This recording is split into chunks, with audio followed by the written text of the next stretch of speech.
Hi everybody, Ms. Mokano here, and today I wanted to go through a little bit of a presentation on electricity. So we're starting our electricity unit, and I wanted to give you all a little bit of background. So what is electricity?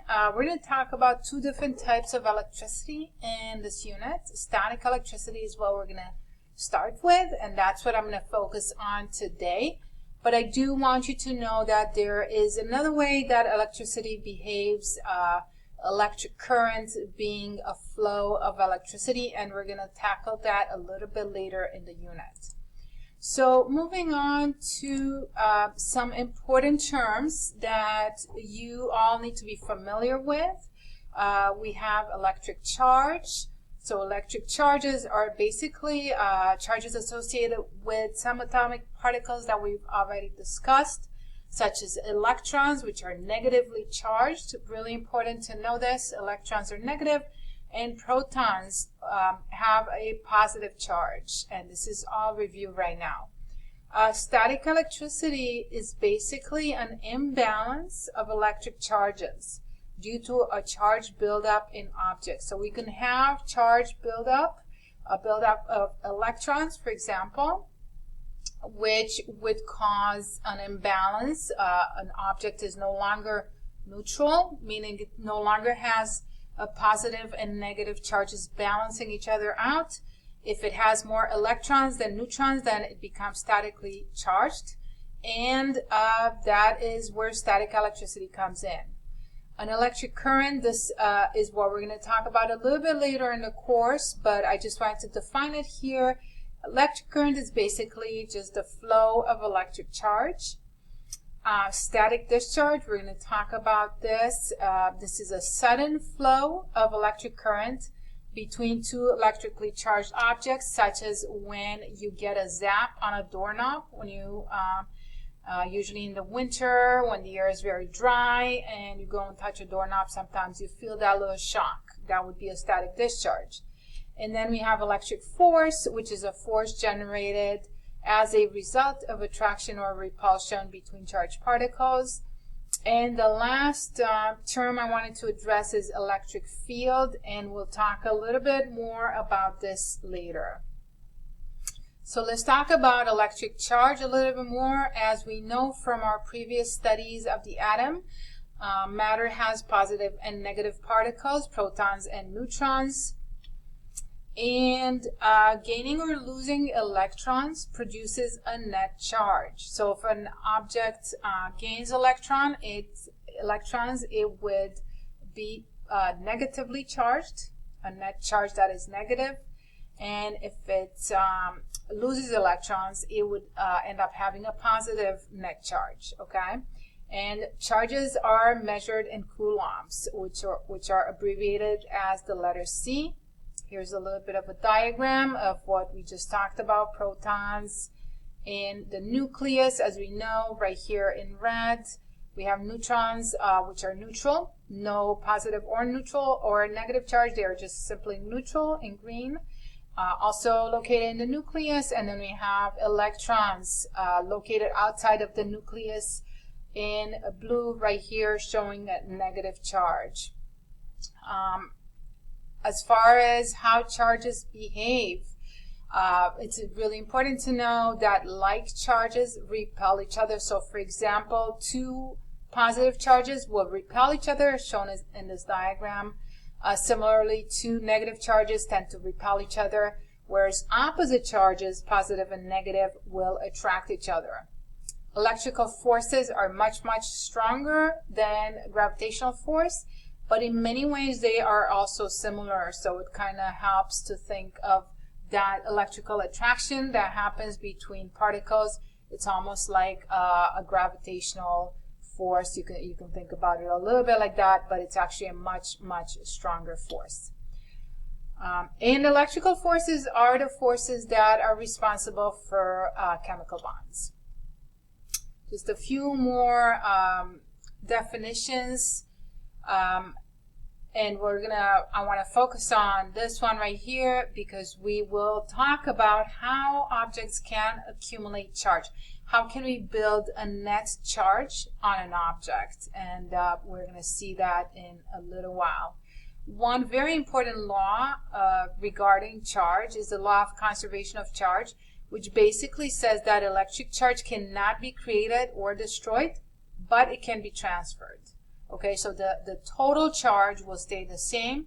However, charge can transfer from one object to another. So let's talk a little bit about ways that electric charge can be transferred from one object to another. And specifically, we're going to focus on these three ways, how we can transfer charge by friction, by conduction, and by induction. Let's look a little bit more into each one of them. So transferring charge or charging objects by friction, this is, you already saw this fed balloon animation. I'm going to pull it up in a second and show you what we're talking about here. But basically, through friction, friction involves rubbing against one object against another. And this action of rubbing basically removes electrons from one object and travels them to, and transfers them to another. And let me show you a demonstration of that. So if we take this balloon and we have our sweater, and you can see how initially these objects are both neutral. They have, for example, the sweater right here, you can see it has as many positive charges as it has negative. Therefore, they are balancing each other out and the object is neutral. And the same thing with the balloon. The balloon has as many positive as negative charges, therefore is neutral. But watch what happens as I rub the balloon on the sweater. So you can see how the balloon starts picking up those negative charges, those electrons off of the sweater. And that is what we're talking about here. We can now say that this balloon is charged, and that happened through friction. So the balloon is now negatively charged, and the sweater is positively charged. The balloon is negatively charged because it has an excess of electrons, as you can see in the picture, whereas the sweater is positively charged because it has a deficit of electrons, or you can say it has an excess of positive charges, protons.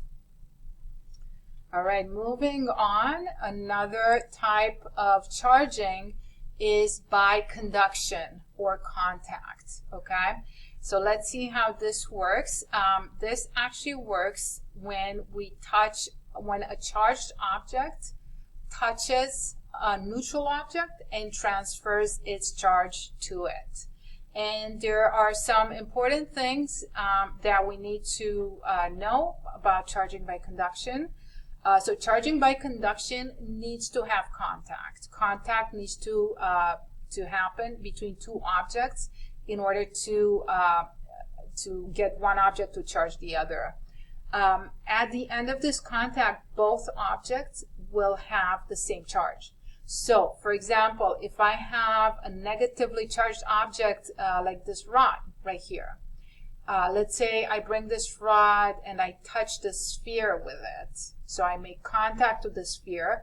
Well, if my rod is negative and my sphere is initially neutral, at the end of that contact, the sphere will also becomes negatively charged. And the other thing is, when we have charging by conduction, the charging will be permanent. So even if I were to remove this rod away from the sphere, my sphere would continue to remain negatively charged. And we will actually do a demo of this in class with an electroscope and show exactly what I mean by that. I also wanted to show you a little bit, there's a little bit of right here from Stickman Physics, which is a nice little demonstration, nice little illustration of this charging by conduction that you can always come to. So this is showing how your negatively charged rod is touching your sphere, which initially is neutral, and you can see how now the electrons go to the sphere and the sphere becomes negatively charged as well. All right, so that was charging by conduction. Here's a very great and classic example of touching by conduction. So what is happening here is that this object right here, this metal object, is actually charged. It's negatively charged. When the little girl touches it, those negative charges move to her body, and as now her own body is negatively charged as well. And how do we know that? We can see that her hair, when it's now negatively charged, as we know from before, negative charges tend to repel from each other. So her hairs basically want to get as far away as possible from each other because they are all negatively charged. So if we were to draw little symbols, pluses and minuses here to show what's happening, we would basically draw a bunch of negatives over here to show that we have electrons on the sphere, and we would show a lot of negatives as well on our hair, a lot of electrons, which is why the hairs are repelling each other. Finally, we're going to move into charging by induction. The key word to be very, very careful with here is that induction causes movement of charge by bringing a charged object near a neutral object. So the objects are not actually touching. That is very important. If the objects are touching, then we're talking about charging by conduction, which we showed before. In this case, they are not touching. One charged object actually goes near the other object and charges it just by being near it. And let me show you what I'm talking about. So I'm going to go back to my balloon animation. I'm going to reset it. And right now my balloon is neutral. So let me charge my balloon by rubbing it against the sweater. So you can see now my balloon is clearly charged. It clearly has an excess of electrons or negative charges. And watch very carefully what happens to the wall. So the wall on the right, you can see the wall right here. You can see that it has as many positive as negative charges, therefore the wall is neutral. But watch what happens when I take this balloon and bring it near the wall. So can you see how those negatively charged electrons, can you see how they move away? Why do they move away? Well, they want to get away from this balloon that is also negatively charged, because as we know, negative charges will repel other negative charges. So you can see that now my wall is actually charged. The wall itself, you can see there are more positive charges on the left of the wall and more negative. All of the electrons actually want to go as far away from that balloon as possible. And as a result of that charging, the balloon, which is now negatively charged, is actually going to stick to the wall, which is positively charged in this region. Okay? So that is charging by induction right there. And again, the key word is that it happens when an object is brought near the other, not necessarily touching it. And again, there's a great demonstration here from Stickman Physics. If you go down a little bit down this page, you can see right here side by side, induction and conduction. And you can see, I really like this demonstration of induction right here on the left. You can see how when you bring this rod, which is negatively charged, you can see what happens to those electrons in the sphere. You can see how those negatively charged electrons want to move away as far as possible from the rod, leaving only the positive charges on the side closest to the rods. All right, let's see. Static discharge. This is another phenomenon that happens, and I will continue with this in the next video.